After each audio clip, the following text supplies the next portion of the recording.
satu kasus yang sangat mengagetkan kita semua, yaitu hepatitis yang dikenal sebagai hepatitis misterius, dan sudah dilaporkan terjadi pada kurang lebih 348 kasus.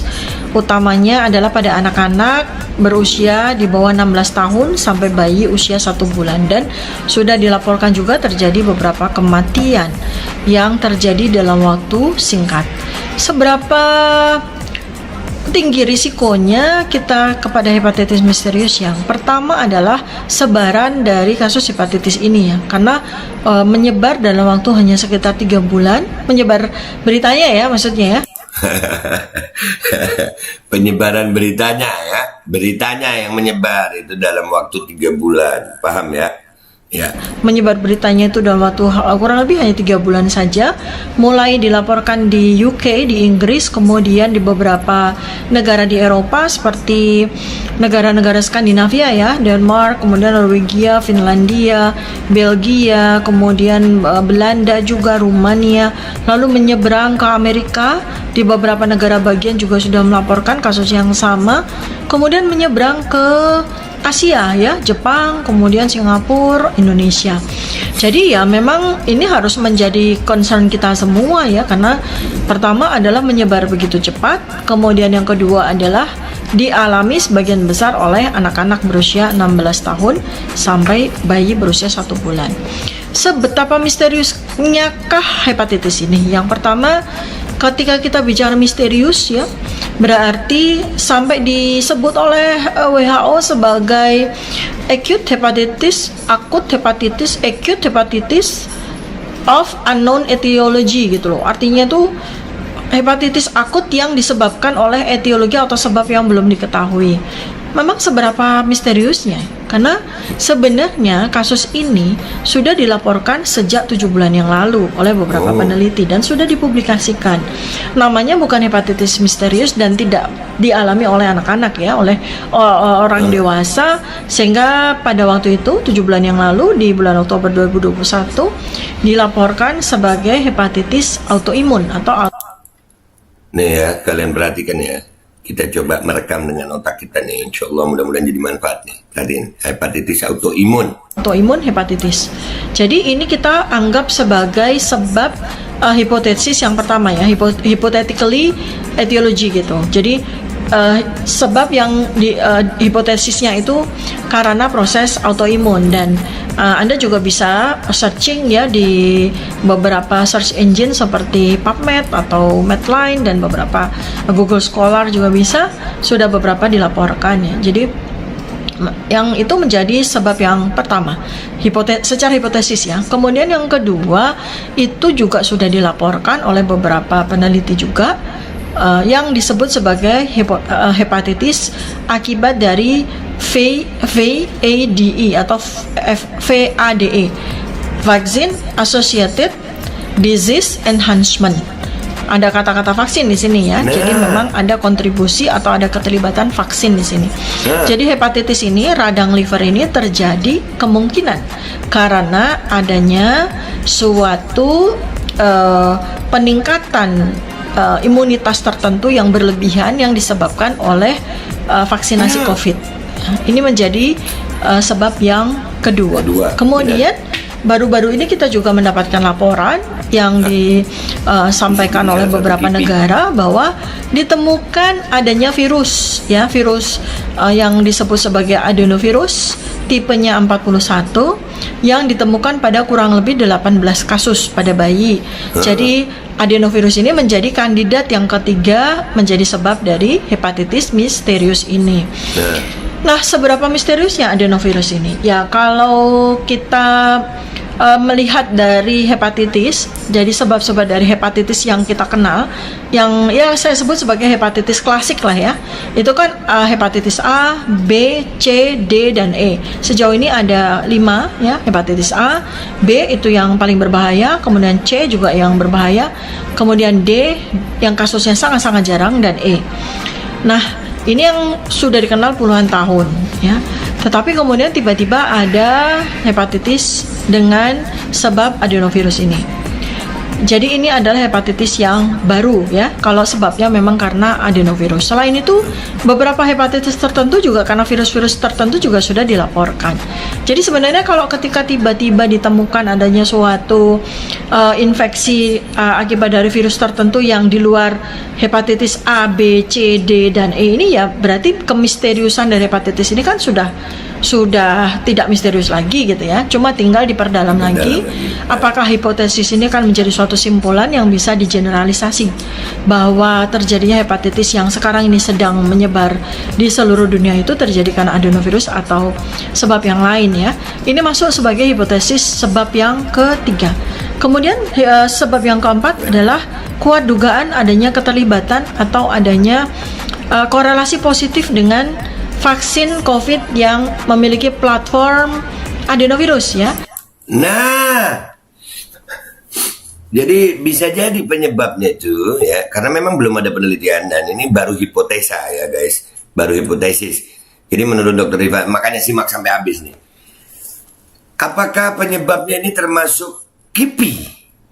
Waktu itu gua sempat ngomong tentang trombositopenia dan itu terjadi. Dan ini Dr. Tifa yang ngomong juga lebih ini, ya kan? Apakah ini KIPI? Hepatitis ini penyebab akibat dari KIPI? Bisa jadi. Dengerin lanjut. Jadi sebagaimana yang mungkin Anda tahu ya dari media mau dari sosial media kan, ada beberapa vaksin COVID dibuatnya macam-macam. Ada yang dari virus COVID yang utuh, ada yang dari mRNA, ada yang dari materi genetik, ada juga yang dari adenovirus ya. Yang paling populer ya karena memang masuk juga ke Indonesia adalah AstraZeneca buatan dari UK. Kemudian ada Janssen atau Johnson & Johnson bikinan dari Amerika, dan beberapa pabrik farmasi yang lain juga menggunakan platform adenovirus.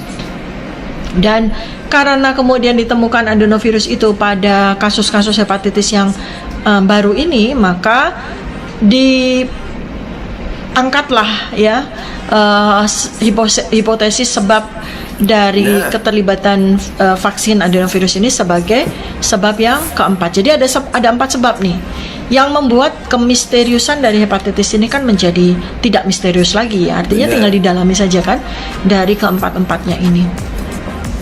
Nah, jadi yang pertama sebenarnya sejak 7 bulan yang lalu beberapa center yang merawat pasien-pasien COVID itu sudah memberikan laporan akan adanya hubungan ya antara peningkatan agen-agen inflamasi di dalam tubuh yang terjadi sebagai suatu konsekuensi dari adanya infeksi yang masuk ya, dalam hal ini adalah COVID.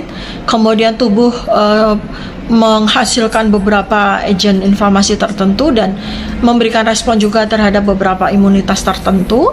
Dan karena virus COVID ini belum dikenal oleh tubuh sebelumnya, maka terjadilah respon yang berlebihan ya.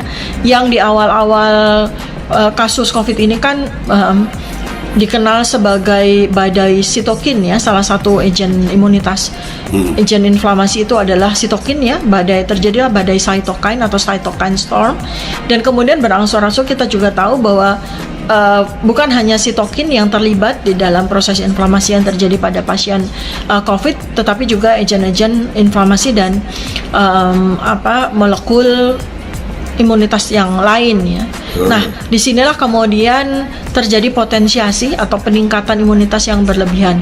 Terlebih dari ketika kemudian di tahun 2021 sudah muncul mandatory vaksin ya. Vaksin itu diberikan kepada ya kurang lebih sekarang kan udah 6 miliar penduduk dunia yang sudah divaksin ya. Jadi ya kemudian terjadilah lagi peningkatan stimulasi terhadap pembentukan antibodi dalam tubuh. Nah, inilah yang kemudian menghasilkan risiko terjadinya ADE atau antibody dependent enhancement. Jadi ini yang bisa memperjelas hepatitis yang terjadi karena proses autoimun itu ya. Kenapa menjadi hepatitis ya? Karena memang terjadinya kerusakan organ itu pada liver ya. Jadi disebut sebagai hepatitis. Peradangan akut yang masif dan kemudian dilaporkan sebagai autoimun hepatitis. Lalu kemudian hepatitis yang dengan sebab yang kedua atau sebabnya VADE, yaitu Vaccine Associated Disease Enhancement. Artinya jelas ini yang diduga kuat ya, diasumsikan kuat adalah adanya keterlibatan vaksin COVID yang merupakan vaksin-vaksin baru. Dan Nah itu loh, ada kalimat dari Dokter Tifa, diduga kuat, diasumsikan kuat. Artinya hipotesis ini sudah sangat kuat mengarah ke situ. Ada hubungannya antara penyakit yang disebut hepatitis misterius dengan vaksin-vaksin COVID. Cuman perlu dilakukan penelitian lebih lanjut. Kenapa kagak dilakukan, wahai pemerintah? direspon oleh tubuh secara berlebihan sehingga menghasilkan hepatitis VADE itu sebagai hipotesis yang ketiga. Kemudian yang ketiga adalah hepatitis yang ditemukannya ada adenovirus tipe 41F.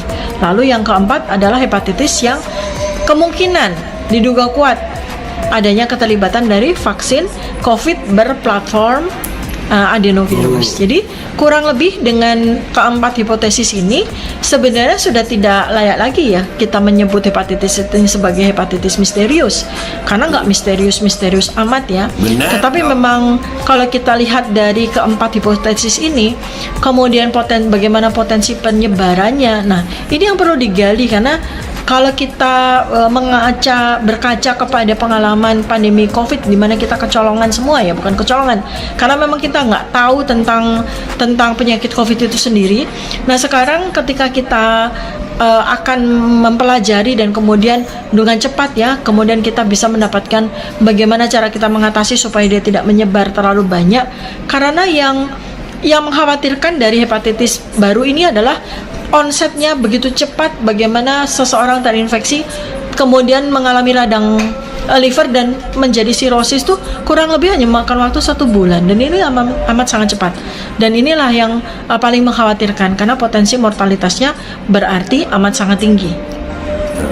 Kurang lebih seperti itu yang bisa saya sampaikan di awal. Nanti sejalan dengan analisis dan sintesis yang kemudian pengkajian yang dilakukan oleh saya maupun oleh para peneliti, nanti akan saya berikan pendalaman dan penajaman kembali tentang kasus hepatitis baru ini. Stay tune pada Dr. Tifa Channel berikutnya. Kita akan lanjutkan diskusi secara lebih jauh lagi. Assalamualaikum warahmatullahi wabarakatuh. Waalaikumsalam.